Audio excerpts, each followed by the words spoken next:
It's just don't repeat the problem is the solution. That is not an unfair solution. Now, that's not always the solution either. So if we say that our system failures have that high consistency and low clarity, procedural failures are the people that have a really, really hard time implementing. So procedural failures are people that really don't have much consistency, but they do have pretty high clarity. So procedural failures struggle with consistent execution. Procedural failures exhibit a high level of understanding. So procedural failures are individuals who are ready to execute policies and procedures.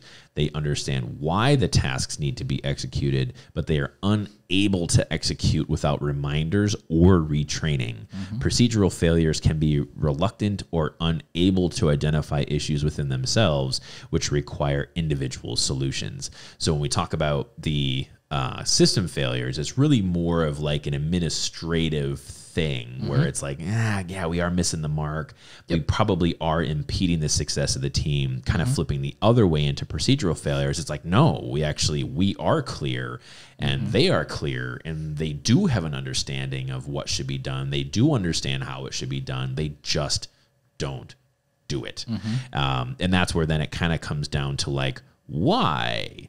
You know, we've found that in this category is that we've had people go from star leaders. Like I would say that once you have clarity, it's pretty hard to get rid of clarity. Once you know, once you have an understanding of operations, once you have an understanding of role, once you have an understanding of core values, you have the understanding. You're not really going to lose the understanding, but the fluctuation is in whether or not you're doing it. Yeah, there can be some fluctuation in clarity, but you have to implement something new. So like wellness plans is probably a pretty good example where there wasn't a lot of onset clarity besides like, we know why this is important, but the actual implementation, you know, at least at the beginning wasn't like super clear. The part of it was like, this is an experiment, guys.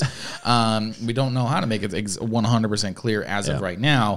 But you're right that once clarity is kind of established, once you have a set of details that is tried and true, I guess, because you can have all the clarity in the world, but if it ain't good, it doesn't necessarily mean that it's useful. But then absolutely, once you have that, then the fluctuation does come into consistency, which is almost entirely an individual issue, I should say. And that's kind of when we start to look at star leaders, and that's why we try to really, again, continue to perpetuate the thought that, is this an administrative problem or is this an individual problem? And sometimes it's shared. But when we talk about a shared problem, it's not that we are both sharing the same problem. It's that if there was, now we come back to performance, if there was failed performance in role effectiveness or core value alignment or time allocation, is that it's like, okay, if we're saying that we're going to share this fault in performance, it means you haven't defined that variable enough to understand really what are we sharing. And that says, then you kind of move then into clarity and consistency. It's like, oh, well, actually, I'm going to have to kind of take it on the chin for this one because we really haven't been that clear on what the expectation is. But once the expectation has been set and it's like, no, we have been as clear as possible, then we're talking exclusively procedural failures, which exclusively fall within the individual. And that does kind of become difficult when, like, if you run after action and you have a circumstance where, you know, 5 people had accountable events within this after action, and overall it's every single person had a procedural failure, it becomes difficult to then say, all right, well, did all of these people procedurally fail because there's an administrative problem? Or is it that they all procedurally failed on different things individually? Well, this person understood that, but that person didn't understand that. And then what those 2 people didn't understand, they didn't communicate with each other to say what they did or didn't understand, and they didn't communicate with administration to say what we collectively don't understand.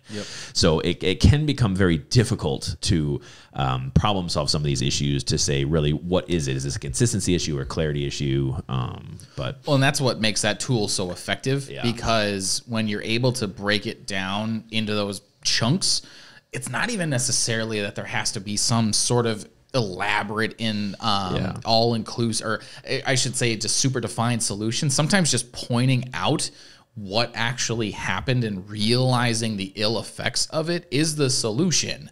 Because it just defines it as like, man, I really can't do that again. It's just don't repeat the problem is the solution. That is not an unfair solution. Now, that's not always the solution either. You can't say that you are absolute in clarity, that if everyone does it X way all the time, it's always going to work. That's not a good idea.